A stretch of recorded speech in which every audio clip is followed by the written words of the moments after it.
अब जरा यमुना की बात कर लेते हैं, क्योंकि वहां जिस तरह से झाग है और उसको लेकर सियासत भी है। यहां बीजेपी के नेता आप तस्वीरों में देख रहे हैं, वीरेंद्र सचदेवा को देख रहे हैं, जो लगातार मोर्चा यहां पर अरविंद केजरीवाल और आतिशी के खिलाफ खोलते नजर आए हैं। और यहां यमुना में डुबकी लगाने का चैलेंज अरविंद केजरीवाल को दिया है, मुख्यमंत्री आतिशी को दिया है। और ये चैलेंज लेकर खुद देखिए किस तरह यमुना में ये डुबकी लगाते हुए नजर आ रहे हैं। और यही चैलेंज यहां अरविंद केजरीवाल और आतिशी को देते हुए, आम आदमी पार्टी को देते हुए बीजेपी के नेता नजर आ रहे हैं। यमुना शुद्ध हो जाएगी, यमुना साफ हो जाएगी, गंदगी हट जाएगी, झाग खत्म हो जाएंगे, तमाम दावे एक तरफ है, लेकिन गंदगी वैसी की वैसी है, सियासत बस बदलती चली जाती है।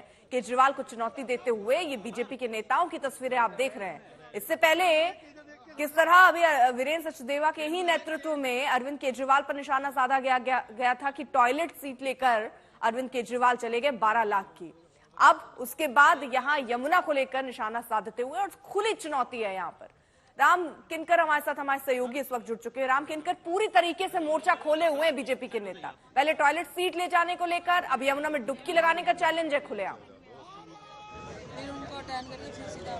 बिल्कुल, और इस चैलेंज को पहले तो आमंत्रित किया और फिर दिल्ली के बीजेपी अध्यक्ष वीरेंद्र सचदेवा ने खुद इसी यमुना के पानी में वहां पर डुबकी लगा दी है। और डुबकी लगाने से पहले उन्होंने क्षमा मांगी है और यमुना साफ तौर पर कहा है कि इस प्रदूषण के लिए आरोप लगाया कि आम आदमी पार्टी जिम्मेदार है। उससे पहले देखिए जरा यमुना के छठ घाट पर, छठ के ठीक पहले आप देखेंगे कि यहाँ के रेड कारपेट लगा हुआ है, बाकायदा 2 कुर्सियां लगाई गई हैं। और आप देखिए कि किस तरह से खाली कुर्सियों पर बाकायदा सीएम और साथ ही साथ जो है पूर्व सीएम अरविंद केजरीवाल के नेम की तख्तियां लगा करके एक राजनीतिक तौर पर घेरने की कोशिश बीजेपी कर रही है। और इससे पहले आपको याद होगा कि किस तरह से सोमवार को दिल्ली के एलजी ने साफ तौर पर झाग वाला पानी दिखता है। आज तो जहां ये दिख रहा है वीरेंद्र सचदेवा जहां डुबकी लगाई, वहां तो झाग दिख नहीं रहा है।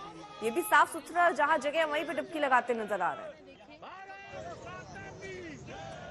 बिल्कुल, अमूमन झाग यहाँ पर तो नहीं दिखाई दे रहा है, लेकिन जो पानी है वो बेहद ही गंदा है और अमूमन किसी के लिए भी यहाँ 5 सेकंड भी उतरना बहुत मुमकिन है नहीं है। और दूसरी तरफ अगर आप बात करें तो झाग जो स्पेसिफिक तौर पर कालिंदी कुंज एरिया में आता है, जहां पर पानी बहुत ऊंचाई से गिरता है। तो साफ तौर पर एक छठ के बहाने भी राजनीतिक संदेश देने की कोशिश की गई है उन छठ व्रतियों को जो यमुना में आस्था रखते हैं। एक तरह से राजनीतिक मैसेजिंग है, क्योंकि कुछ ही महीनों में, 2 से 3 महीनों में दिल्ली विधानसभा का चुनाव होने को है। तो आमतौर पर आम आदमी पार्टी को घेरना और साथ ही साथ डुबकी लगा करके एक राजनीतिक संदेश देना और ये बताना कि 2015 में दिल्ली के मुख्यमंत्री ने कहा था, वादा किया था कि 2025 तक वो यमुना को पूरी तरह से साफ कर देंगे। आरोप लगाया कि 8000 से ज्यादा करोड़ रुपया यमुना की सफाई के लिए आम आदमी पार्टी यानी दिल्ली सरकार को दिया गया, लेकिन यहाँ पर वो खर्च नहीं हुआ, ऐसा बीजेपी का आरोप है। कई बार सवाल उठते हैं क्योंकि बाकायदा पैसे भी इसके लिए दिए जाते हैं, लेकिन बावजूद इसके अगर इस तरह नदियां साफ नहीं होती तो कौन होता है जिम्मेदार?